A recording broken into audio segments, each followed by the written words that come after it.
Nah, Dedi ini menganggap bahwa dengan komentar Anwar Usman yang mengatakan cooling down tadi, dia menganggap bahwa putusan waktu itu tuh kotak Pandora, Bang. Dan Anwar Usman adalah kunci yang bisa membuka kotak Pandora itu sehingga mendorong MPR untuk menjalankan impeachment terhadap Gibran. Tapi kalau mengikuti logikanya Mas Dedi ini, dia itu sejak 2 tahun yang lalu sudah mendendam.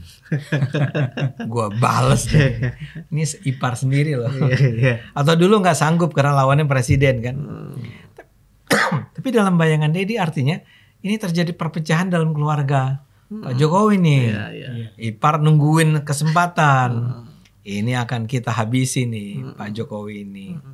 Ada keinginan bahwa informasi ini akan masuk ke MPR DPR kan untuk untuk mengajulkan Gibran gitu. Tapi ya itu tadi ternyata kan memang sangkaan-sangkaan dia itu bukti-bukti yang dia ajukan itu adalah cuman bangunan persepsi atau yang dibangun oleh pikirannya sendiri, bukan berdasarkan fakta.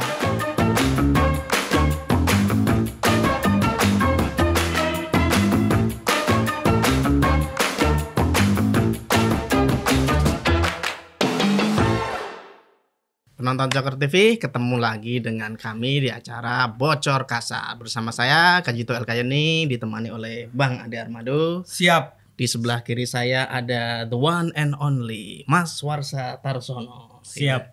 Ya, kali ini Bang Ade, Mas Warsa, kita akan ngomongin kanal YouTube nama Refli Harun ya. Kenal kan Refli Harun?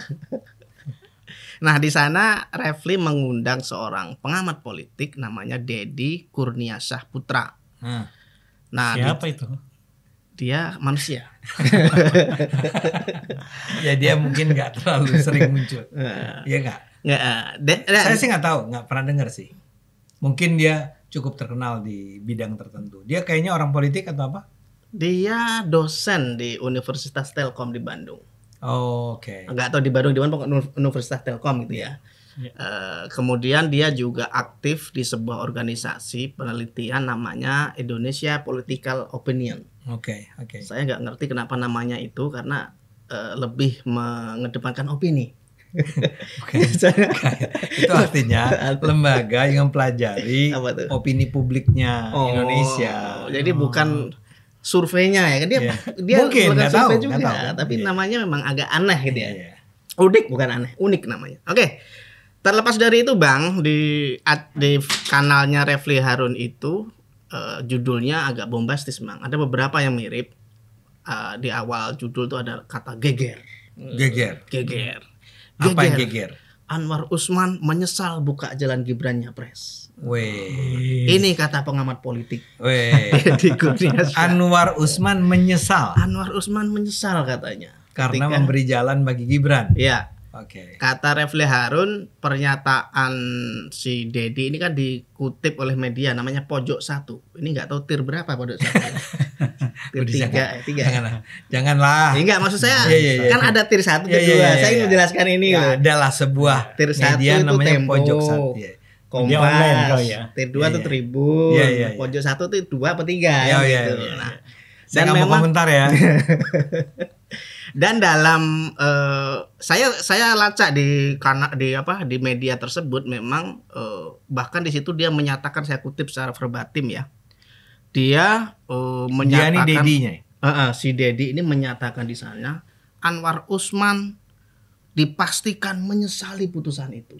Dipastikan menyesali putusan itu. Nah, ini gimana Bang Ade menanggapi pernyataan seorang pengamat politik yang begitu luar biasa? Nggak ketemu Anwar Usman tapi berani menyebutkan dia pasti menyesali putusan itu. Gimana Bang? Ini memang penyakit ya di Indonesia ini. Tapi dia mengaku tidak ketemu, itu dia mengaku atau dari mana sih? Dia dari media. Dari media. Iya. Dia menyimpulkan begitu saja ya. Oke, agak maju dikit Bang. Nah. Dia Oke. Iya, jadi ini saya melihat bahwa ada semacam kebiasaan nih di Indonesia ini ya. Kebiasaan yang buruk tentu saja. Orang kan seringkali mengatakan bahwa selalu dibedakan antara fakta dan opini. Ya. Fakta adalah fakta dan dia itu harusnya bersih dari tidak bisa dinyatakan bahwa dia dengan sendirinya terjadi seperti apa yang dikatakan. Kalau saja dia sebetulnya memang tidak pernah ada bukti yang menunjukkan itu terjadi. Nah dalam kasus ini, kalau jawaban saya barusan agak beribet ini, maksud saya begini. Tanya sama si Dedi, pernah nggak Anda mendengar langsung?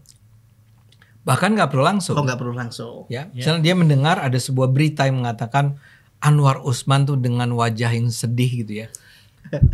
Saya itu menyesal sekali dulu itu memutuskan bahwa Mahkamah Konstitusi kan, yang memungkinkan keponakan saya bernama Gibran untuk maju menjadi wakil presiden. Punya nggak Pak Dedi ya bukti? Sepertinya enggak. Nah sepertinya kan enggak. Karena gini Bang. Tadi yang katanya di medianya apa? Di medianya sendiri bilangnya ya itu kalimatnya tadi kata Dedi, saya memastikan. Anwar Usman dipastikan menyesali putusan itu. Itu kan. Sorry Bang, saya potong sebentar. Ada ini sedikit. Dasar pernyataan itu adalah kata-kata Anwar Usman ketika ditodong oleh wartawan soal pemakzulan Gibran. Anwar Usman ngomong, entar dulu lah, saya cooling down dulu. Nah cooling down itu Bang, ditafsiri menyesal gitu loh Bang. Dipastikan menyesal. Gila ya, akademisi loh itu Bang. Kalau saya didatangi wartawan gitu, gimana pendapat Anda mengenai Pak Hasto gitu ya? Ya jangan sekarang lah, nanti aja lah ngomongin itu gitu ya. Besoknya kalimatnya adalah Ade Armando dipastikan menyesal.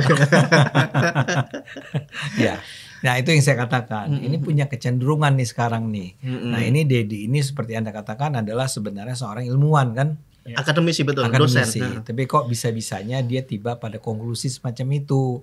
Itu kan harusnya tidak dia harusnya kalau dia dosen dia menjadi teladan dong buat banyak orang. Betul, seperti saya juga sebagai dosen, saya harus menjaga sekali etika saya.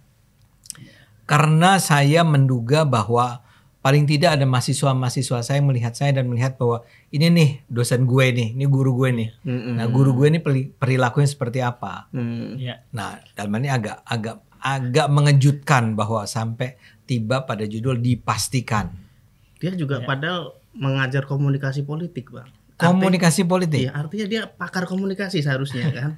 Karena ada lektur komunikasi politik itulah tulisannya di ininya. Oke, dia adalah dosen komunikasi politik. Ya, atau barangkali juga ada sesuatu ya. Jangan-jangan sebetulnya kalimat dia nggak begitu. Tapi kemudian oleh si media dikutip dengan cara yang salah barangkali. Kita husnuzon. Kita husnuzon mengingat dia dosen komunikasi politik kan. Betul. Masa sih dia ngomong begitu? Ya jadi komentar saya adalah ya kalau nggak ada bukti empiriknya ya jangan dong. Jangan dong tiba-tiba Anda loncat pada kesimpulan. Apalagi dipastikan. Kan itu bukan sifat opini ya kalau dipastikan itu ya. Opini itu kan menurut kemungkinan bisa jadi. Menurut saya nampaknya Anwar Usman itu bicara begitu karena dia tuh menyesal. Nah, ini kan bisa. Nampaknya mungkin sekali. Kalau dipastikan ya Anda harus punya bukti bahwa orang itu memang menyesal. Ada pernyataan ya eksplisit bahwa dia menyesal. Data apapun bahwa wajah dia paling tidak adalah nggak tahu lah ada indikasi ada indikasi itu pun paling yang paling jauh kita bisa katakan bahwa ada indikasi ada tanda-tanda bahwa Anwar Usman tuh menyesal paling jauh itu ya itu paling jauh lah tapi nggak sampai dipastikan menyesal kalau dipastikan ya nggak bisa lah itu menyalahi lah ya biar bagaimanapun tapi dia menjadi judul kan makanya dan itu dibahas di pojok satu tersebut. Oke Bang Ade terkait ini pemakzulan Gibran kemudian dikaitkan dengan penyesalan Anwar Usman tentang putusan MK ya yang waktu itu sangat saya koreksi sedikit. Anda juga menyatakan penyesalan Anwar Usman nggak sesuai dengan pernyataan ini mengikuti dia penyesalan Jadi menurut Dedi itu dia menyesali putusan MK yang dibuatnya. Nah ini saya ingin sedikit flashback ini Mas Warsa, apa sih sebenarnya yang membuat Dedi ini meyakini bahwa Anwar Usman itu menyesali putusannya waktu itu yang memuluskan jalan Gibran. Apa sih yang terjadi saat itu? Ya sebenarnya kan itu putusan MK. Pertama putusan MK itu bukan ansih keputusan Anwar Usman sendiri. Itu adalah keputusan dari hakim Ada 9 hakim. Ya, ada 9 hakim. Ya. 5 hakim setuju, 4 hakim tidak setuju. Mengenai apa? Mengenai batas usia pencapresan presiden dan wakil presiden. Jadi ya memang waktu itu kan ya orang mempertanyakan tentang integritas dari Pak Anwar Usman. Dia sebagai pamannya Gibran ikut terlibat dalam keputusan itu gitu loh. Kan sebelumnya juga ada tuh keputusan pada kalau nggak salah di sidang yang sama kan itu beberapa putusan sidang dibacakan. 2 putusan itu menolak pengajuan judicial review tentang terkait batas usia itu. Gitu. Nah, sidang terakhir itu yang diajukan oleh Almas, kalau nggak salah namanya Almas ya. Iya, Almas. Anwar Usman ikut dalam putusan itu, artinya ada 9 hakim itu ikut semua gitu, lengkap gitu. Dan setelah kehadiran dia, kemudian putusan yang terakhir itu memutuskan bahwa ada perubahan, bahwa seseorang itu bisa dicalonkan atau mencalonkan diri jadi capres atau cawapres ketika dia sudah pernah di samping mungkin boleh artinya gini, boleh usianya di bawah 40 tahun asalkan dia pernah menjabat sebagai kepala daerah atau anggota DPR yang dipilih langsung oleh rakyat. Oke. Jadi di keputusan itu Pak Anwar Usman ikut. Ya di putusan itu Pak Anwar Usman ikut dan ada 4 hakim yang tidak setuju kalau istilah putusan meloloskan judicial review yang terakhir itu. Oke. Nah, ya memang kan setelah putusan itu juga banyak masyarakat yang protes, bahkan kemudian MK sendiri membentuk MK ya, yang kemudian mengadili dalam hal ini Pak Anwar Usman yang dianggap melanggar kode etik atau apalah, dia mungkin bukan kode etik pelanggarannya, dianggap melakukan pelanggaran terhadap undang-undang. Memang ada kalau nggak salah ada ketentuan tentang kalau hakim MK itu harus menyatakan diri, artinya mengundurkan diri, tidak terlibat dalam satu putusan ketika ada konflik interest. Gitu. Nah, itu mungkin karena itulah kemudian kan di putusan itu ya sebagai pamannya dianggap dia ada konflik interest gitu, ikut dalam putusan itu. Sehingga itu sampai diajukan ke MK dan diadili, dan memang Anwar Usman dinyatakan melakukan pelanggaran berat ya. Tapi terkait kode etik. Terkait etik gitu, tapi tidak terkait dengan bukti-bukti bahwa dia melakukan pelanggaran prosedural atau apa yang membuat dia mengubah putusan, maksudnya gini, mempengaruhi hakim lain untuk itu nggak ada. Ya, nggak ada ya. Gitu. Kan ada 9 orang harus mengambil keputusan. Boleh nggak nih kalau orang mantan wali kota atau mantan gubernur untuk maju walaupun usia di bawah 40 ya? Iya. Nah, tidak terbukti bahwa Anwar Usman itu mempengaruhi hakim lain untuk mengikuti pendapatnya dia. Memang cuman memang dianggap melakukan istilahnya pelanggaran etik berat ya. Karena kamu harusnya nggak ada di situ tuh. Ya.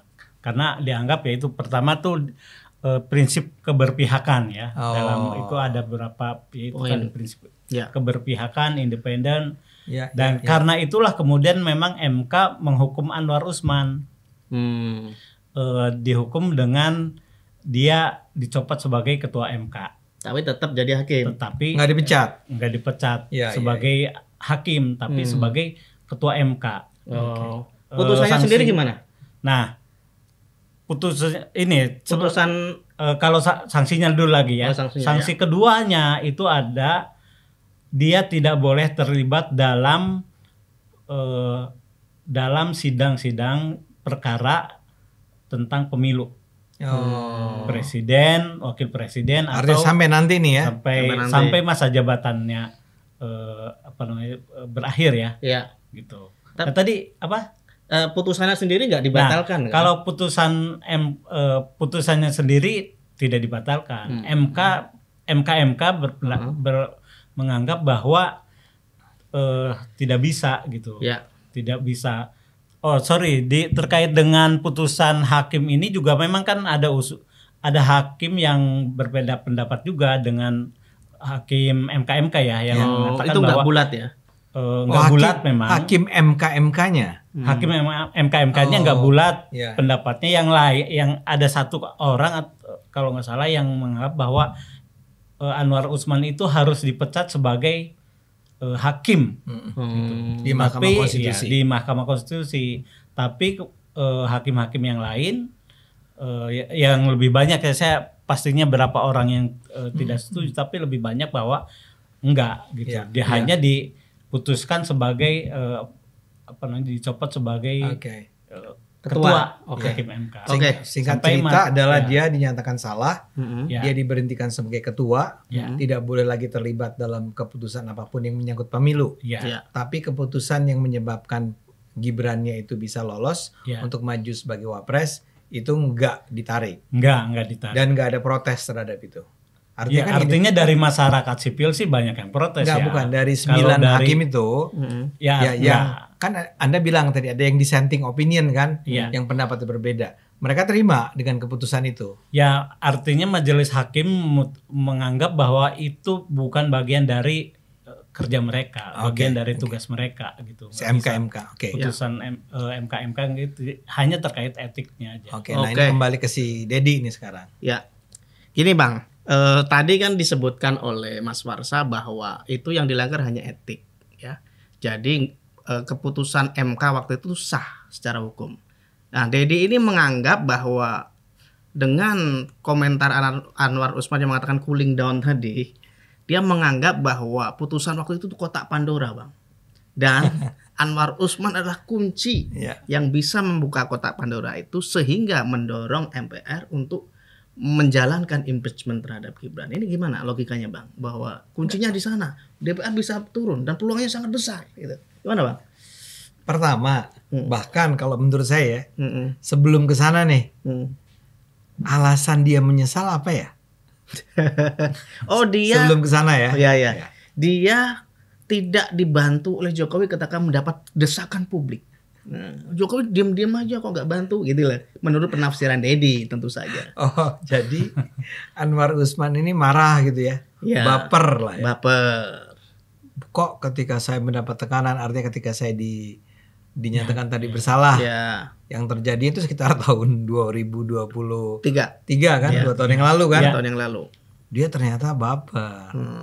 Kok tidak dibantu oleh Jokowi? Harusnya kan dia nggak kena hukuman, gitu kan? Logika Dedi. Logika. Ini Dedi. Ya itu kalau kayak gitu, kalau artinya Pak Jokowi ngebantu, ya justru akan menguatkan bahwa memang ada agenda gitu lah. Jadi kan gini, kita semua nih buat penonton juga ya harus tahu ini ada namanya Mahkamah Konstitusi, MK mengambil keputusan. Itu dalam logika trias politika Indonesia itu namanya yudikatif, pengadilan kan. Pak Jokowi dan kawan-kawan itu adanya di eksekutif. Di pemerintahan ada nanti satu lagi kaki namanya legislatif, yaitu DPR. Ini nggak boleh nih saling motong. Ini kewenangan presiden nih Pak Warsa. Ini hakim ngambil keputusan bahwa bukan besan, apa sih namanya, ipar ya? Iparnya Pak Warsa bersalah. Dia terus bilang, jangan gitu dong. Itu kan ipar gue. Janganlah. Sanksi teguran. Nah, bayangkan di kepala Pak Dedi ini dan Pak ini juga pewawancara siapa? Refli Harun. Kan dia ahli tata negara kan? Ahli tata negara. Harusnya bisa dong langsung bilang, Pak Dedi maaf loh. Kan memang presiden mah nggak bisa mengintervensi. Sekarang aja disebut cawe-cawe nggak jelas kan? Apalagi dia campur tangan dia soal ipar nih ya. Jangan loh disalahkan. Nggak ada komentar. Biasanya Refli itu agak kritis soal ini, tapi yang pas dengan Dedi ini los saja. Memang ada sedikit komentar sih, secara tata negara agak sulit memang. Itu aja dia. Iya. Di akhir-akhir itu ada. Dia mengakui agak sulit itu secara tata negara. Tapi oke lah untuk menegur. Iya, untuk menegur secara halus. Bukan cuman sulit, nggak mungkin. Nah, tapi kembali ke tadi kan. Jadi ada asumsi Pak Anwar Usman tuh sebetulnya dari 2 tahun yang lalu itu baper kan? Iya. Dia lagi marah tuh ketika itu, kok saya sampai diturunkan ya, sampai dinyatakan nggak boleh lagi, bla bla bla bla. Walaupun sebetulnya saya lupa kalau kita browsing pernah ada keputusan PT UN sih yang memulihkan nama Anwar Usman. Dia menggugat, dan itu dipulihkan. Namanya dipulihkan. Jadi tidak dinyatakan tadi kan melakukan pelanggaran berat. Nah itu, cuma dia tetap harus mundur, tetap keputusan untuk menurunkan dia tuh nggak dibatalkan oleh PT UN. Tapi kalau mengikuti logikanya Mas Dedi ini, dia itu sejak 2 tahun yang lalu sudah mendendam. Gua bales deh. Ini ipar sendiri loh. Atau dulu nggak sanggup karena lawannya presiden kan. Tapi dalam bayangan Dedi artinya ini terjadi perpecahan dalam keluarga Pak Jokowi nih. Ipar nungguin kesempatan. Ini akan kita habisi nih Pak Jokowi ini. Tiba-tiba terjadilah sekarang nih. Gonjang-ganjing gara-gara para pensiunan ini kan. Para purnawirawan kan. Minta agar Gibran dimakzulkan. Betul. Nah, saat inilah Dedi menjadi penting lagi. Muncul lagi ya. Muncul lagi. Buat saya, jadi persoalan karena pertama, emang kata siapa? Si Pak Anwar ini baper, marah, tersinggung, kecewa. Iya. Itu dapat dari mana? Dia asumsi dia, Bang. Jadi analis politik sekarang nih berdasarkan imajinasi. Nah, itu kayaknya dia tersinggung deh. Itu yang kita sayangkan, Bang. Kalau misalnya ada seorang pengangguran di lampu merah, wah ngapain kita nih?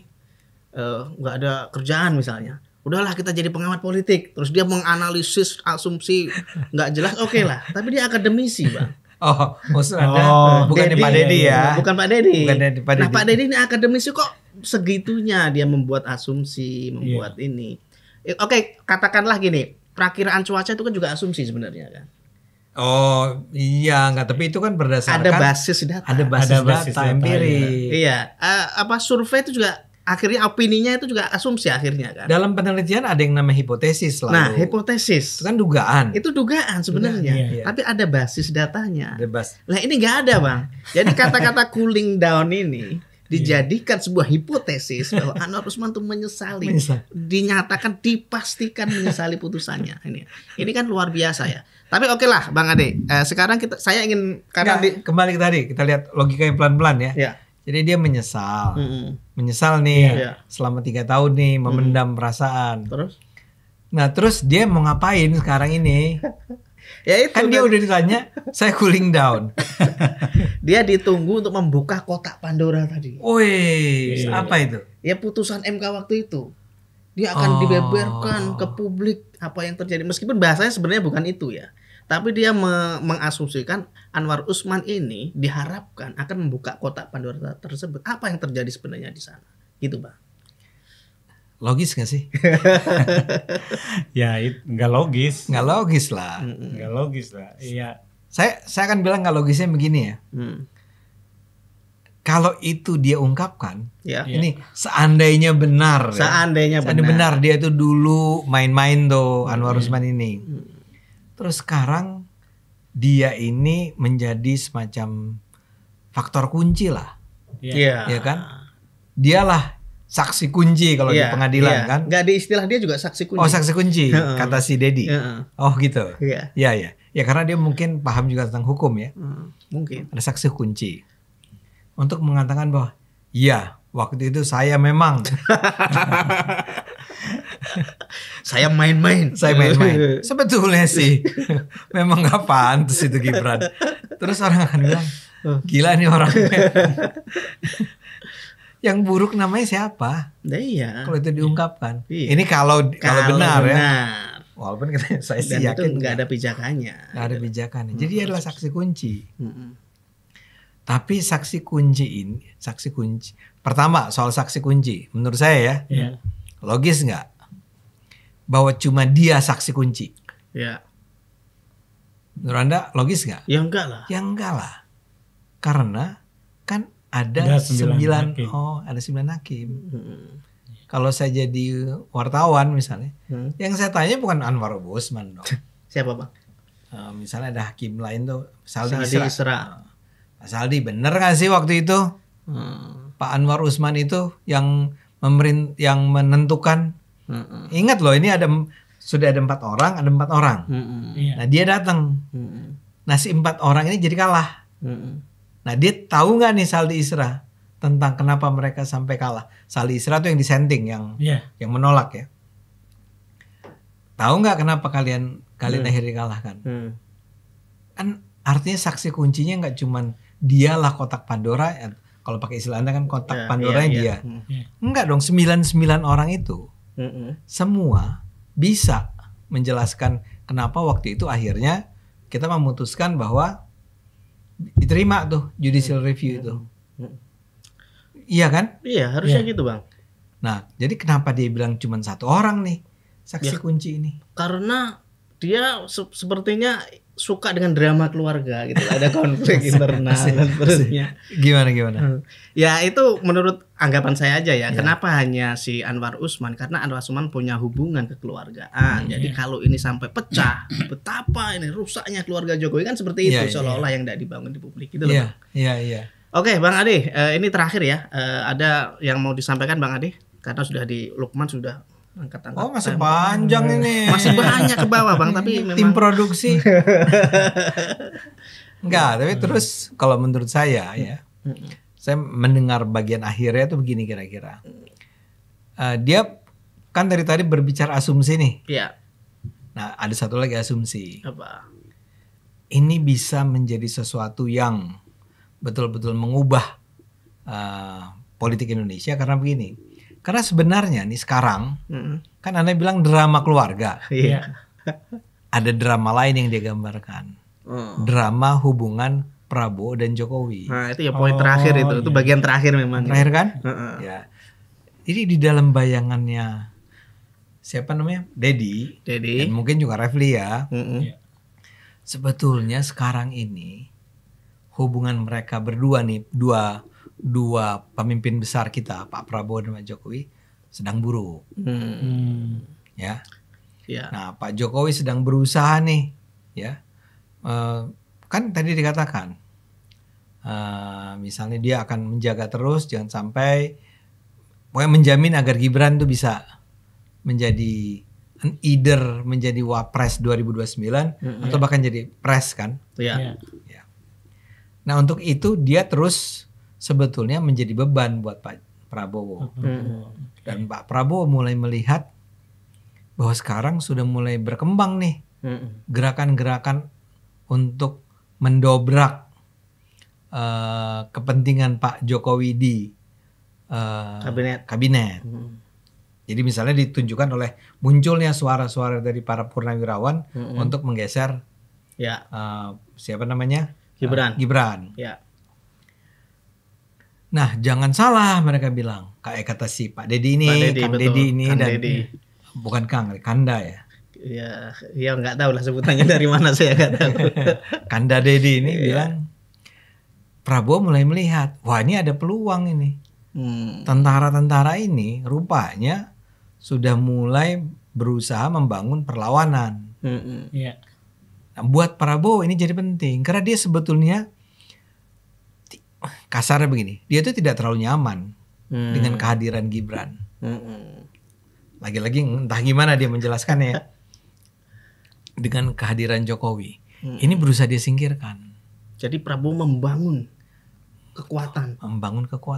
Konsolidasi. Konsolidasi. Ya benar dia Ya kan? itu kata itu ya. Kan? Iya. Nah, tapi selama ini ditanya kan sama Refli, partai-partai gimana? bukan itu partai pendukung Prabowo semua yang menguasai DPR sekarang kan? Iya. Iya. Jangan salah.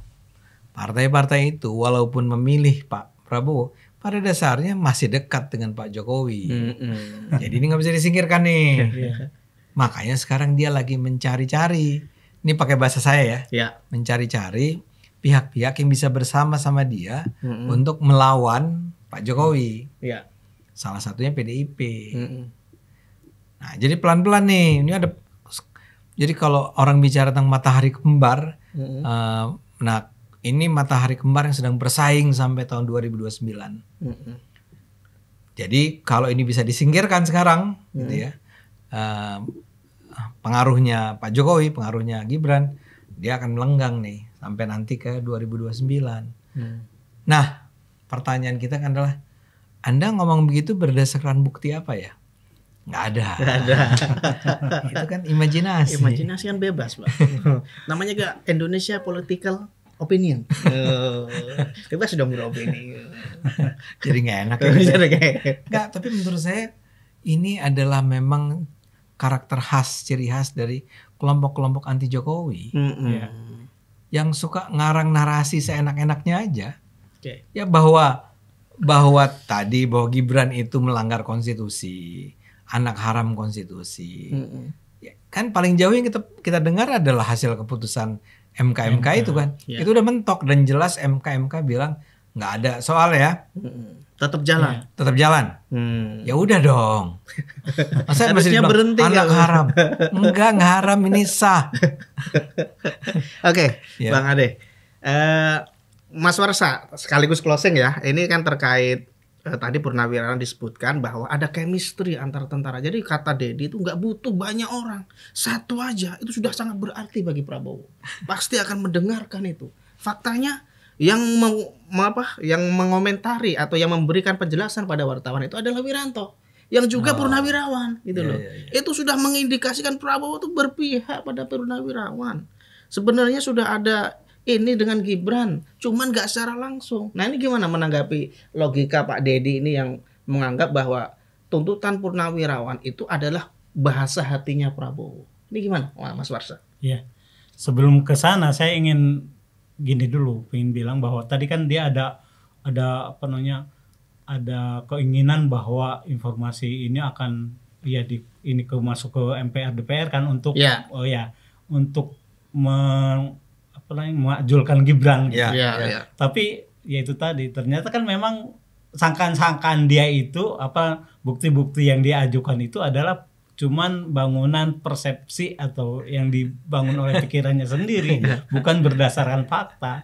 Ya kalau saya anggota DPR melihat argumentasi kita seperti itu, mungkin kita akan menertawakan gitu loh. Mana nggak ada bukti-bukti yang yang bisa kuat untuk artinya kalau memang gini loh, kalau memang Anwar Usman menyesal gitu kan bisa juga kalau ini mereka dia akan langsung ke DPR gitu, MPR gitu untuk mengajukan itu gitu.